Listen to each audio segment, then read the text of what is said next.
So this gives me my introduction just to say a couple of words on eurythmy and what eurythmy is. Eurythmy was given in 1912 by Rudolf Steiner, so 12 years before the Biodynamic Conference. It's something that he pushed very much to have brought into the world. It was very important to him. And he also specifically asked eurythmists to be present at the Biodynamic Conference.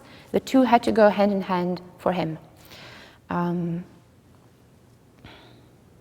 So eurythmy is an art of movement. It is not a form of dance. Dance for thousands of years has moved the body and has rendered the body as expressive as possible.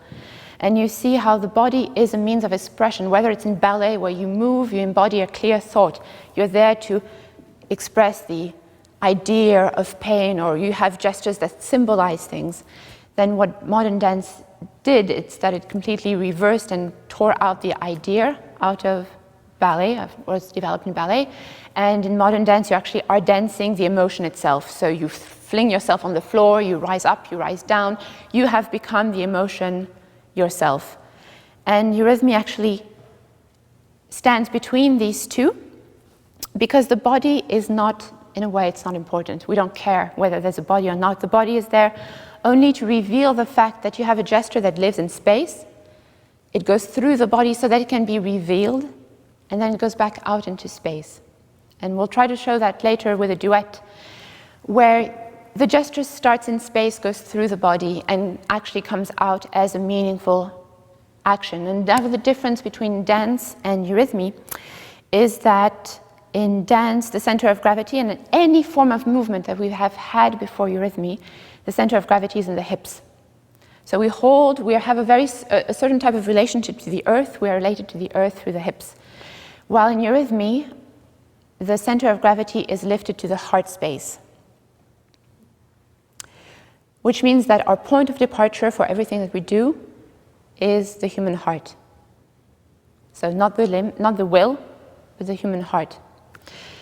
And this brings us to the fact that what's important to do when you look at eurythmy, it's not to send out your vision and look directly at what you're seeing, but actually to let it come through the eyes and go down and sink into the eyes so that the heart becomes an organ of perception. Because the eurythmist does not fling itself on the floor, herself, does not fling itself on the floor, doesn't dance the idea of something. It really is only there to show, the eurythmist lends itself to what is happening in the music, so that it enhances the experience. It enhances the experience one has of music. So actually we're dealing with experience. And as you will see in a duet, we do not touch each other, because the point is not to physically touch each other, but really to develop the space around each other. The Greeks, to come back to the Greeks did not sculpt from the archetype, they did not have a model and they sculpted from the model, they sculpted from the archetype of the human being.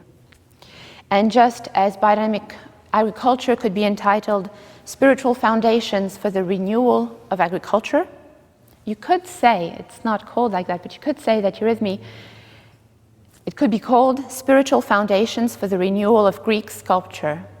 Why? Because with Greek sculpture, you work from the cosmos, from the archetypal image of man down into a sculpture, down into a perfect body. And it's actually you have therapeutic practices that use looking at Greek sculptures to heal illnesses that you have. So they work down from the cosmos, down onto the body of man.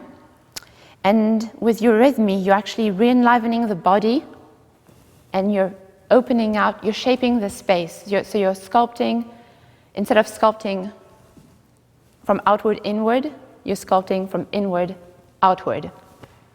So that what is worked upon in eurythmy then is your quality of touch. The quality of touch, and it's absolutely, that's the only thing that you work with as a musician is the quality of touch, otherwise you have no sound, you have no individuality. The way that Greeks worked, they worked so that the human being could come into their own individuality. Now that we have acquired a very strong individuality, think of how independent it is for us, important it is for us to be independent, how marriages go, how society works. the individuality really is at the center of what our society, what the society holds important today. But with Eurythmy, actually, you work from out the individuality, from this inner verticality, back out into a social, meaningful, responsible gesture. So what is worked with in Eurythmy is what is the quality of my action towards other fellow human beings, and what we work with, what you work with in biodynamic farming is actually what is, as a human being, what is the quality of my touch towards the earth, the quality of touch. Morality not as an outward principle that falls from above onto you, but as an inner necessity, just as art is an inner necessity. We don't do this because it's an inner necessity. That's what you obey when you're dealing with art. And so with biodynamic farming, this inner morality, what is the moral action I have towards the earth?